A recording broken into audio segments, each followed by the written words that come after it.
Good evening, ladies and gentlemen. I'd like to welcome you most warmly to this concert. I'm Stefan Schmidt.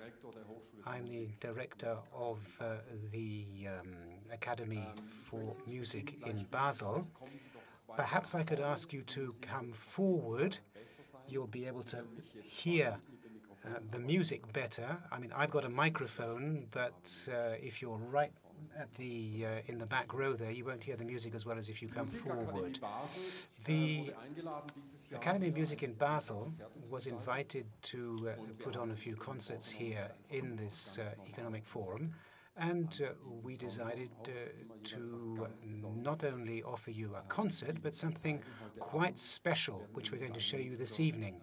The two musicians are going to show technical, stylistic, artistic differences in ways of playing and in the instruments they play, and they're going to play those instruments and explain the differences to you.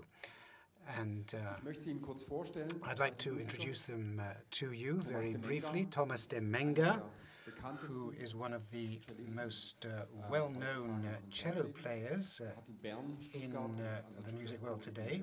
He studied in Bern, Basel, and the Juilliard School in New York, and we're very happy to have him as a professor at the Music Academy in Basel.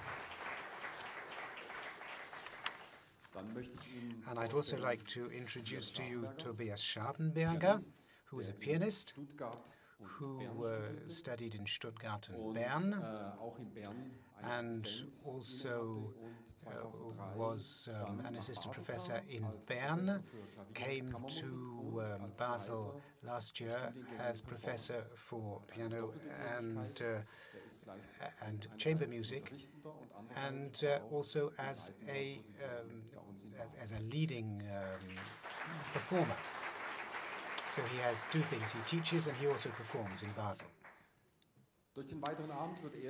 Now, I'm going to give the microphone to our two musicians, and they're going to explain to you what they're going to do. Please ask questions if you wish at the end of the performance, and I hope that you'll be able to have a new experience and discover some new things. Thank you very much indeed, Stefan. I'd also like to welcome you most warmly to this concert here this evening. We're going to do an experiment. It's an experiment for us. We had a very special performance yesterday with 6 instruments. Today we're going to concentrate on 4 instruments. And we're very eager to find out what's going to happen ourselves. You will be getting the opportunity to hear the same cello sonata by Ludwig van Beethoven twice.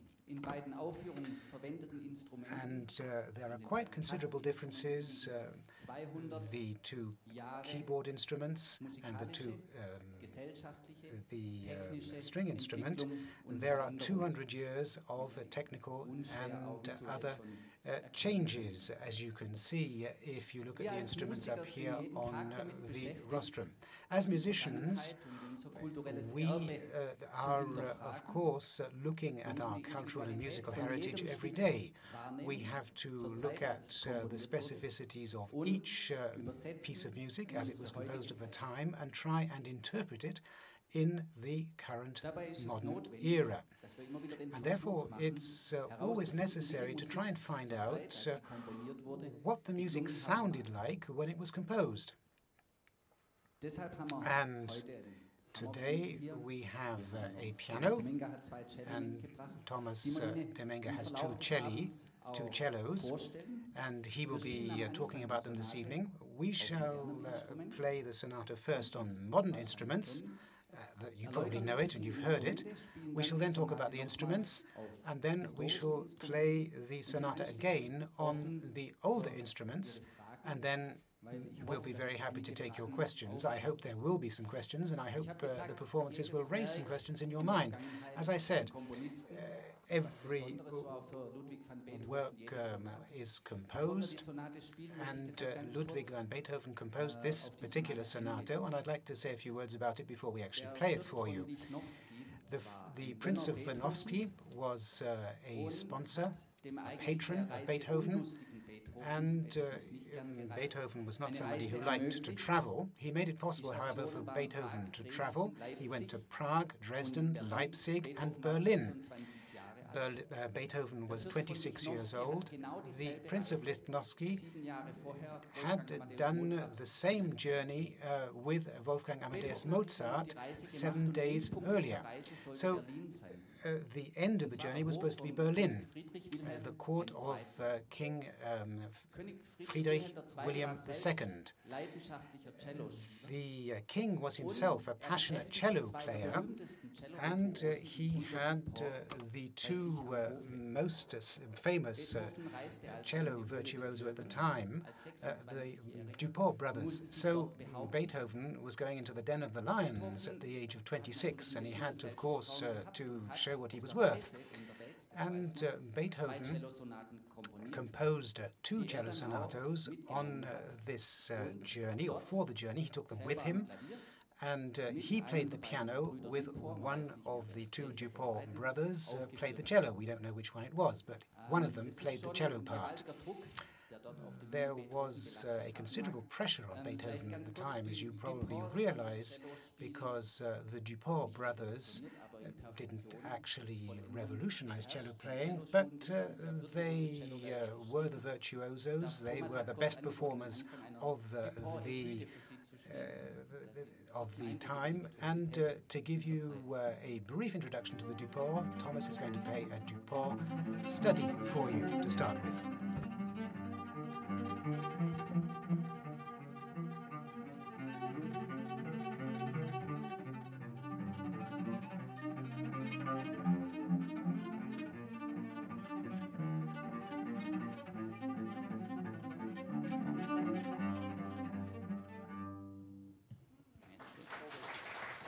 Thank you.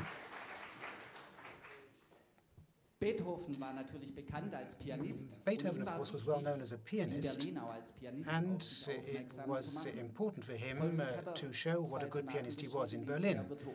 So he wrote 2 sonatas which had virtuoso piano parts, and he also did something which would be common to all cello sonatas written in the next 100 years. He considered the cello as a complete, full musical partner of the piano and folded it into the music.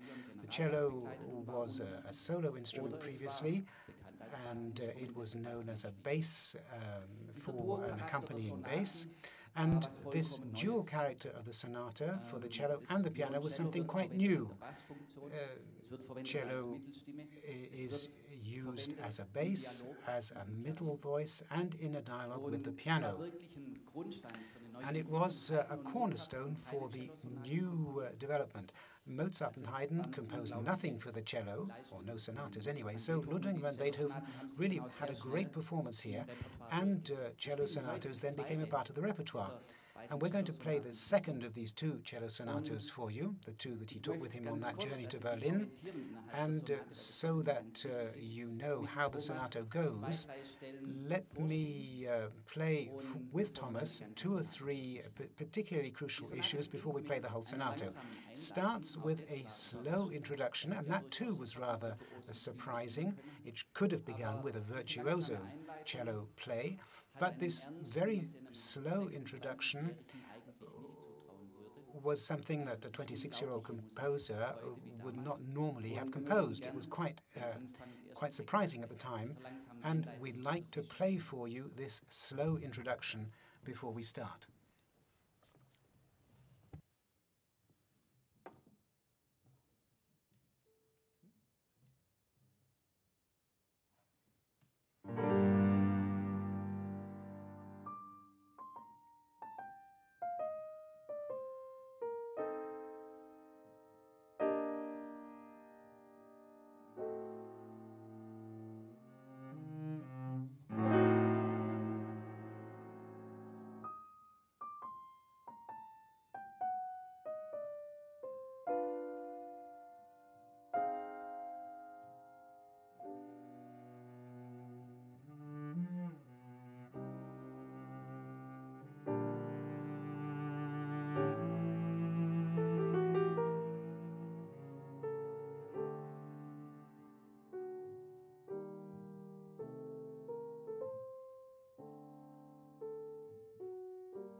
And then the cello has a wonderful introduction after that introduction.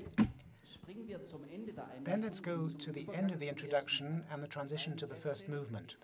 There are two movements, there's an adagio and there's an allegro, second movement, and they're both linked. And this is something which was particularly specific to Beethoven's style, the use of pauses, silence.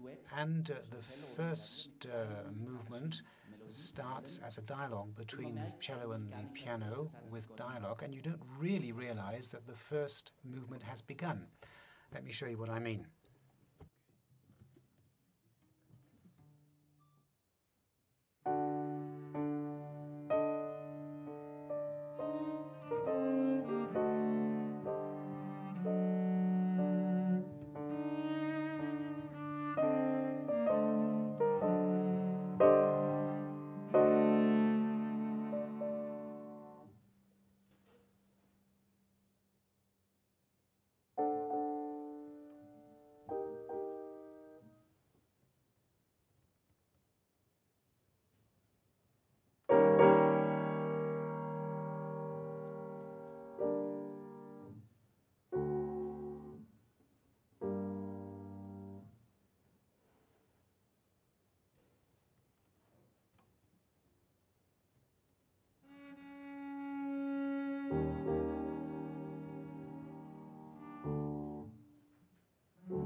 And that's how the first movement goes into the second quick movement, and Beethoven becomes gay and merry in this first movement.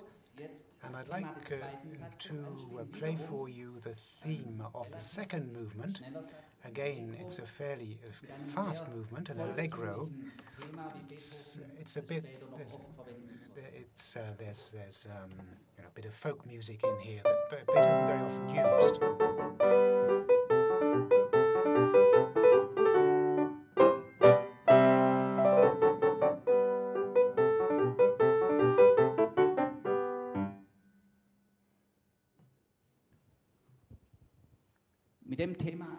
And that's the rondo theme, and you'll hear that over and over again, of course. It's a rondo. And then there is a virtuoso end to the sonato for both players, for the cellist and for the pianist. So I think the best thing to do is for us to play you the two movements with the introduction. So here we go.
Herzlichen Dank. Jetzt Thank you very much.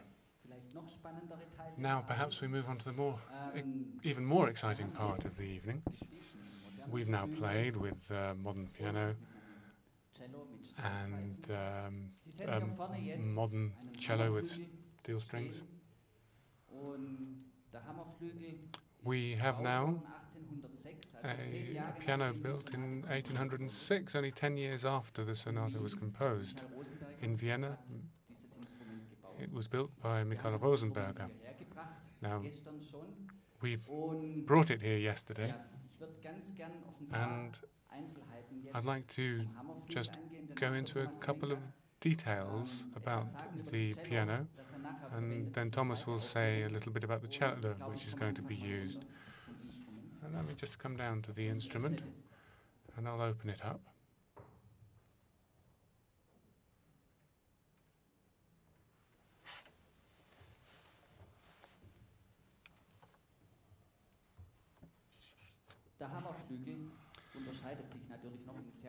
So it's different in many ways from a modern piano, which you've just heard played.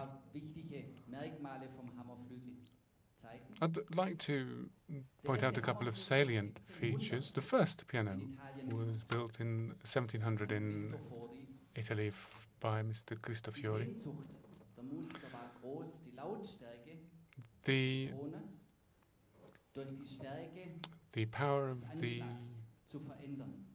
desire was to increase the volume of the sound depending on the strength with which you hit the key. That wasn't possible with the harpsichord.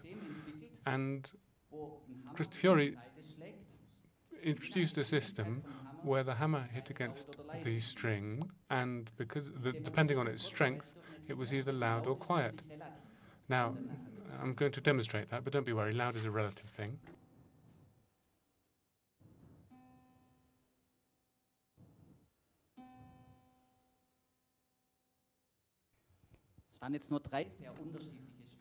So you had there three very different steps.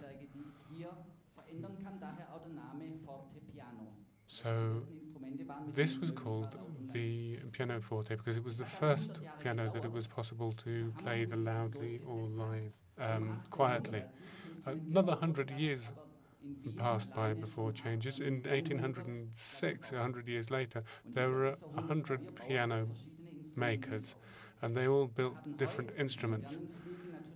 With a modern piano today, we tend to find instruments are very standardized. And this means that if a pianist is playing Steinway in New York or in Berlin, he knows that pretty much it will be the same sound. This instrument before me is also made purely of wood. There's no metal components. In modern pianos, you have iron frame, which is made of a cast iron molded frame. In this one, the nails are directly placed in the wood. The principle is the same as with a violin or a cello, but the strings are hit by a hammer. That's the difference. They don't have felt on rub, but they have 3 levels of leather. The strings are parallel, not crossed, as in a modern piano, and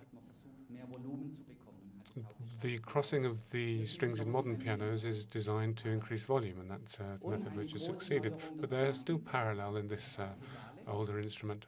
And what was a novelty in that time as well is that there were pedals. You can't see them here because the pedals are knee levers, as they are known. And they are activated by moving the knees under the keyboard. So you have the normal pedal on the right foot with the piano, which you can lengthen the tone, and on the left foot it enables you to play the normal notes more quietly. I'll show you that briefly.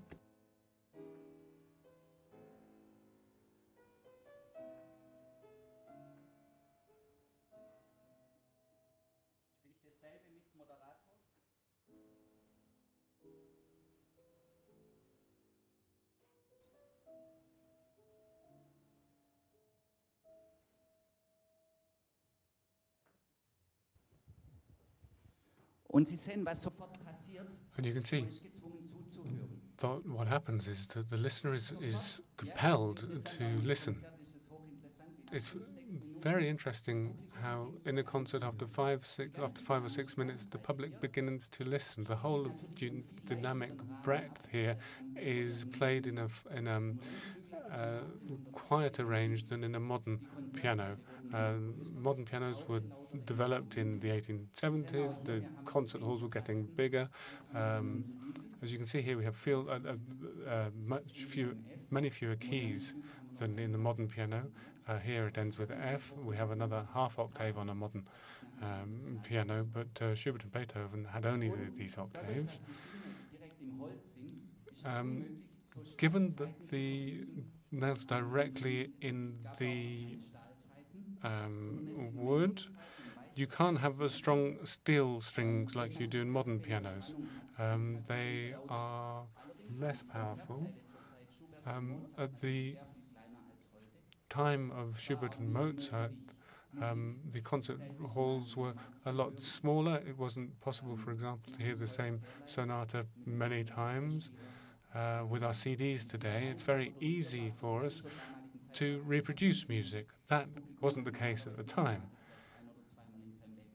The public would have heard a sonata perhaps once or twice in their whole lives, and the circle of listeners was far smaller, far more intimate.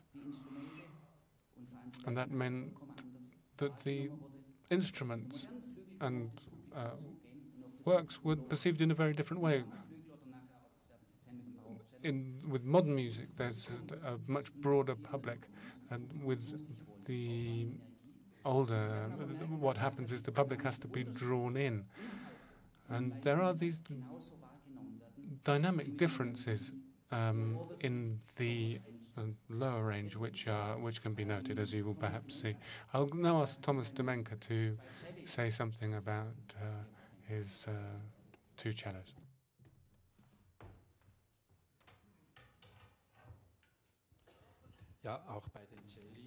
Yes, well, with the cellos, the same happened over the centuries. Generally, that was the case with these string instruments. Obviously, to begin with, steel strings weren't used, but rather they were used by animal gut.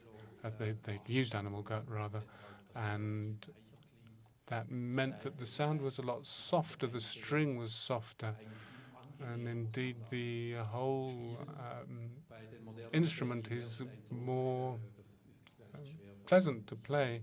With the modern cellos, there's a need for a great deal more pressure, 160 kilos on the cello board, and the tension is a lot less on older cellos.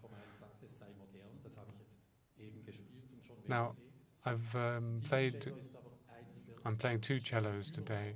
This cello I'm holding now is one of the first cellos ever to be built.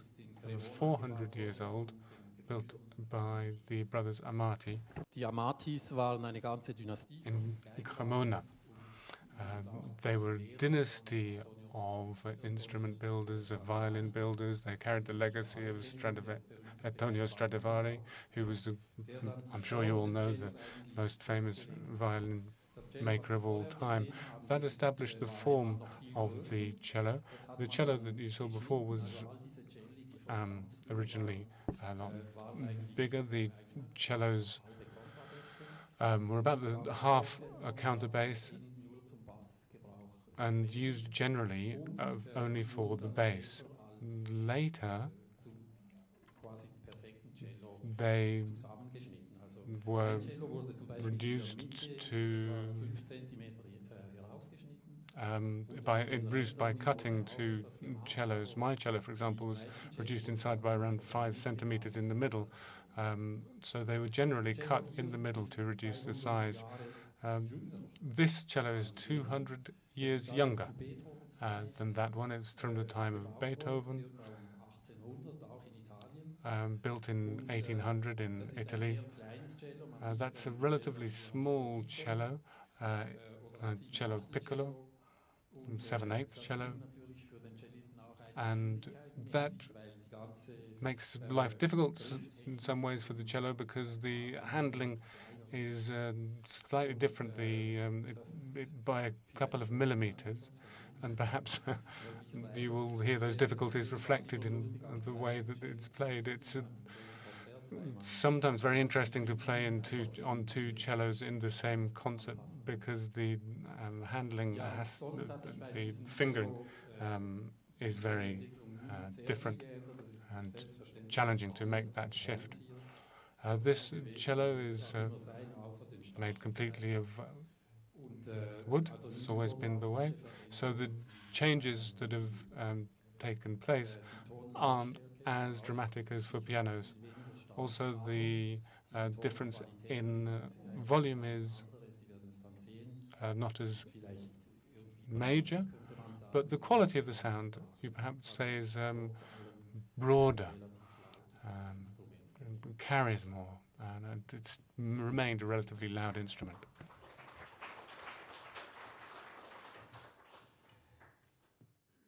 Vielleicht noch ganz kurz.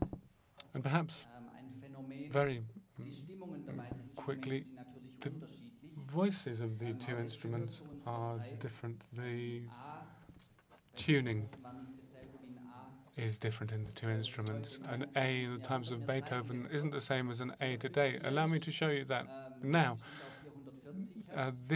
The piano is tuned to 440 hertz, and the time of Beethoven, particularly the cello, was tuned to 430 hertz.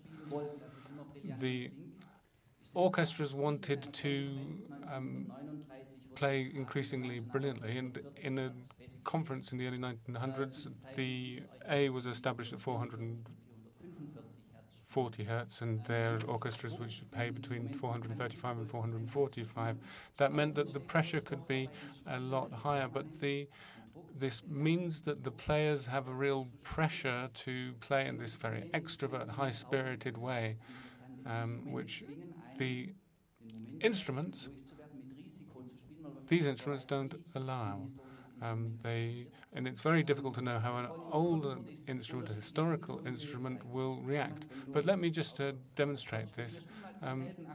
We're going to play the same chord first here, and then the older instrument.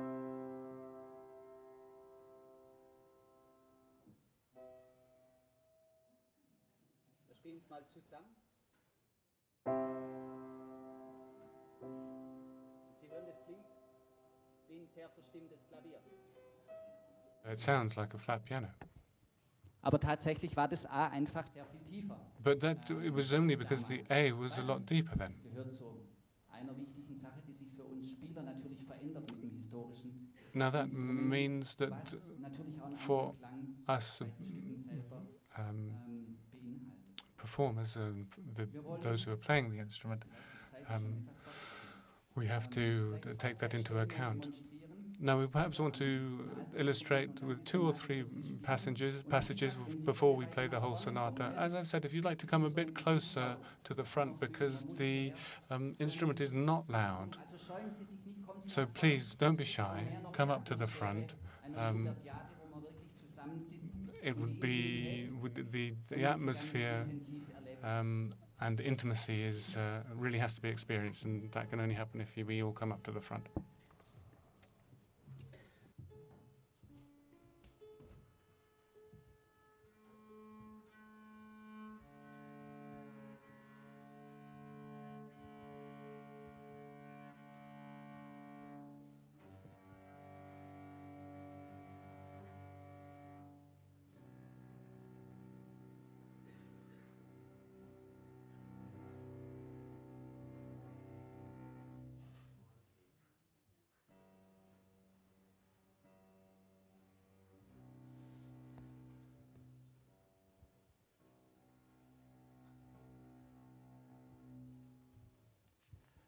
Noch ganz kurz, wenn Sie wahrnehmen, dass sich während der Sonate die Stimmung... If you note that the tuning of the piano changes through the concert. It's not because of the tuning. It came from Basel yesterday with humidity of around 50%. Now it's at high altitude and dry, so it's changing very quickly. So please don't be worried about that. Things were exactly the same in Beethoven's time. Fires were used to heat rooms. It was extremely dry. There was no electrical light. So we must recognize that we're in a similar historical context, and the piano will react in the same way. Now, as we play, you will recognize the first 6 bars of the original introduction. We'll play that now.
Was sich natürlich auch sofort verändert, ist die Balance zwischen beiden Instrumenten. Balance between the two instruments also changes instantly. As a pianist, if I'm playing with a modern cellist, I have to be very careful because the modern piano is immediately too loud, or there's a danger, there's a risk of it being too loud. So I have to play loud. I have to be sensitively, but I have to recognize that there's a limit to that. That's the difference with the pianoforte. If Beethoven writes fortissimo, I don't have to worry that I'm playing too loud. I can really play fortissimo. Let me give you an example of that.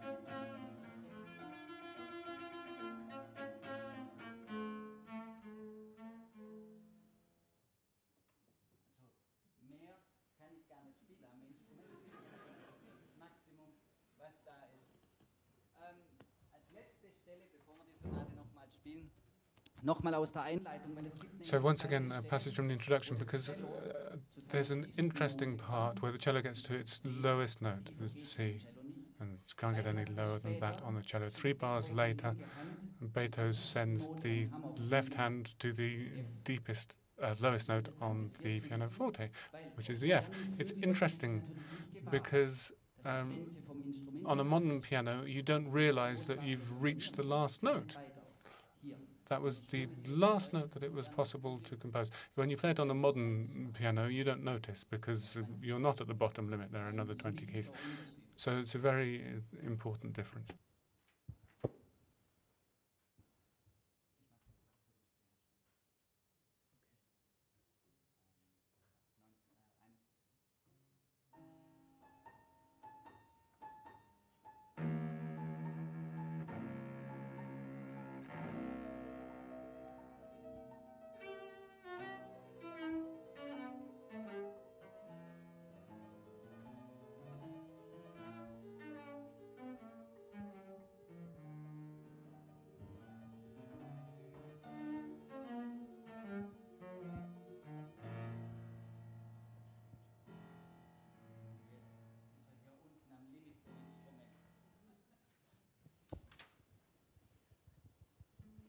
Okay, wir stimmen nochmal und spielen dann. So we'll tune up again, and then we'll play the sonata for you again. And I hope very much that you will enjoy the atmosphere which is produced, perhaps even more than with the first performance.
Thank you very much indeed.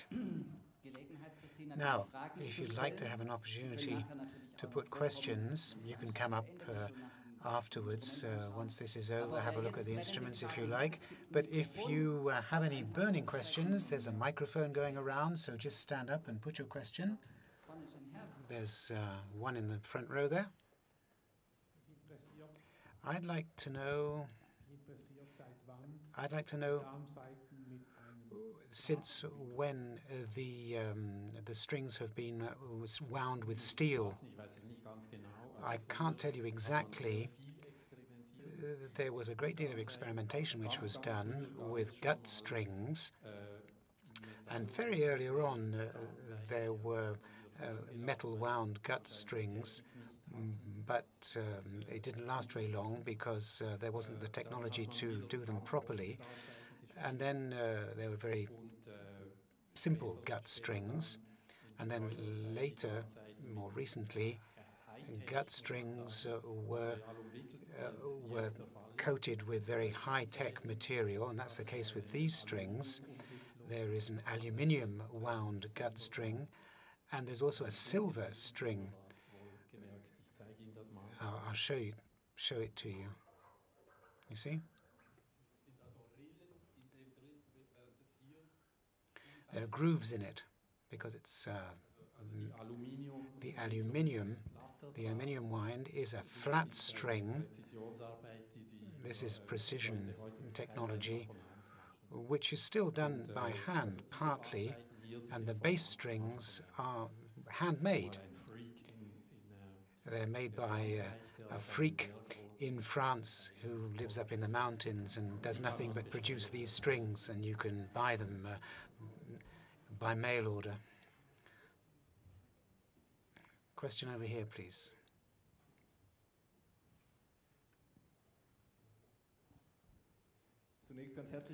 Thank you very much indeed for that marvelous evening that you've given us, and I think the applause shown that people appreciated it.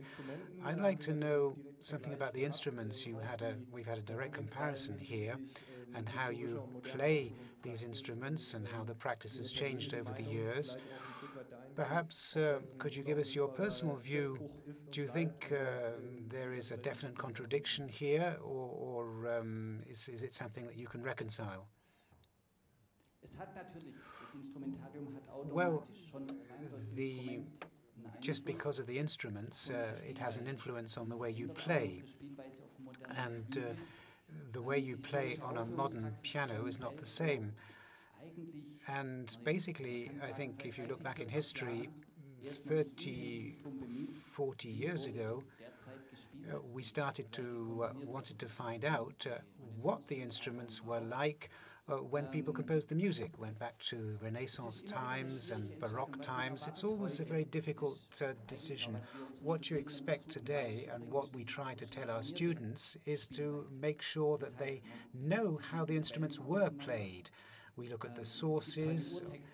There are old texts which are as close as possible to the way the music was composed, but that's not enough. There is no original sheet music, and you can go to the Beethoven house in Bonn and you can look at the music, and you can see what Beethoven might have changed or didn't change in the first edition. And we learn a great deal from that historical source. Now, on the modern piano, if I have a melody in descant, it's a very soft descant, and I have to have a kind of rubato in the right hand, whereas the left hand remains stable. And that, of course, is not a problem on the modern piano, because you just have to play louder. And so that determines the way you play. And the difficulty is, when you go back to the modern piano, how can you actually play like that on a modern piano? And it's a balancing act. and you have to find solutions. Solutions can be in the tempo, for instance. What was allegro? What did allegro mean to Beethoven? And we really play a lot faster than they did at the time. No, you don't, I do. 250 kilometers an hour at the speed of a high-speed train. Mozart needed 3 days, 3 weeks to get from Salzburg, 3 days to get from Salzburg to Munich when he traveled with his father on his first journey. And they went in coaches, of course, and it was a lot slower. But of course, it felt fast at the time. But if you look at it in today's standards, then of course it's very different. And there are a number of different components, the interpretation and other things which influence the way you speak. I think we played fairly slowly. We took more time to play in the second performance. I don't know whether you noticed it, but the instrument means, the older instrument forces you to listen differently. And we discovered so many beautiful things on these old instruments that you really don't strike you on a modern instrument. And therefore, the instruments you play very much influences the way you play. But there's no real right way of doing things. It's always a balancing act. But you have to be informed, I think, today as a musician about how the music was played at the time, tempo, type of style of playing, and all the rest of it. Do you want to add anything, Thomas? No, you spent some time on it, and I think you've said everything, so I won't say anything very much more. But I think the instruments are different. The music is the same. The sheet music is the same, whether you're playing it on modern or old instruments. So we know what the music was supposed to sound like. But the performance, of course, is different. The way you play it is different. Because in this particular case, the cello reacts very quickly. It doesn't have to be played very strongly. You have to get into the swing of it with this cello. And physically, it's a different instrument. It's not only made differently, but it produces a different kind of music. A sforzato in Beethoven is very different on this cello than on a modern cello. And I think a lot of the music, of course, sprung off the page at the time, perhaps less in Beethoven than in Bach. But a lot of the music was influenced by the way it was written, by the text. And if you look at it that way, then you play it differently.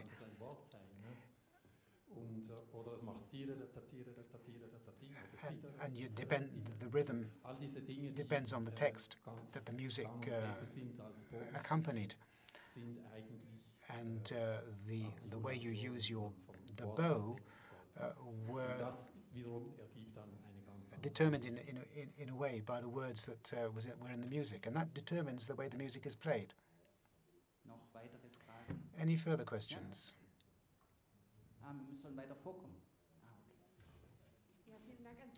Thank you very much to you both for that very interesting presentation, particularly to Thomas Demenga.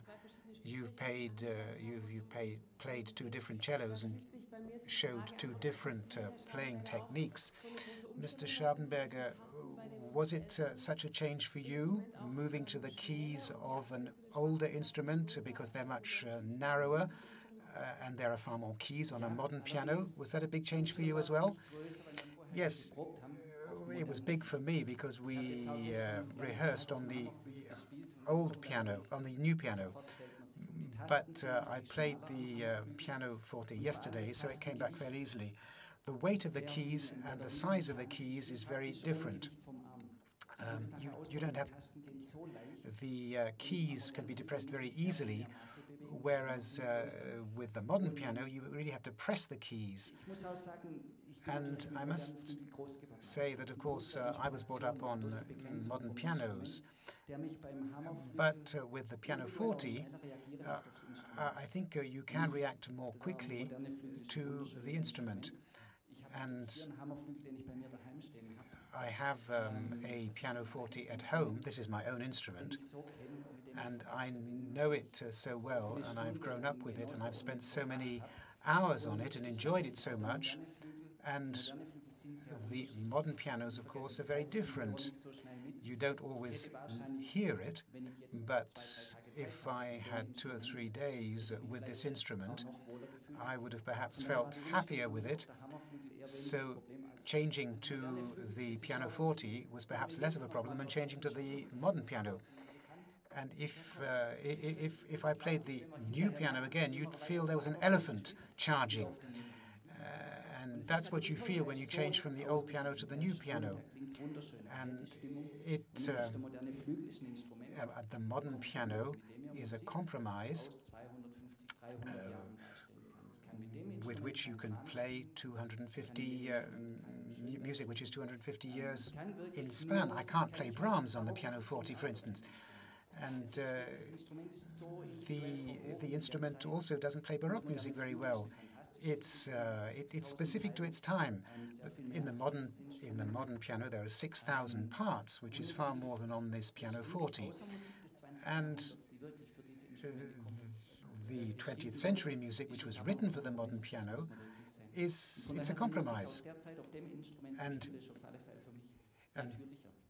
of course, playing music of the time on a piano of the time strikes me as being far more natural. Somebody's telling me that we're running out of time. So I'd like to thank you most warmly for having been with us this evening. I hope you've benefited from this performance. We certainly have. And we're up here if you want to come up and talk to us and look at the instruments once this session is officially over. Thank you very much indeed.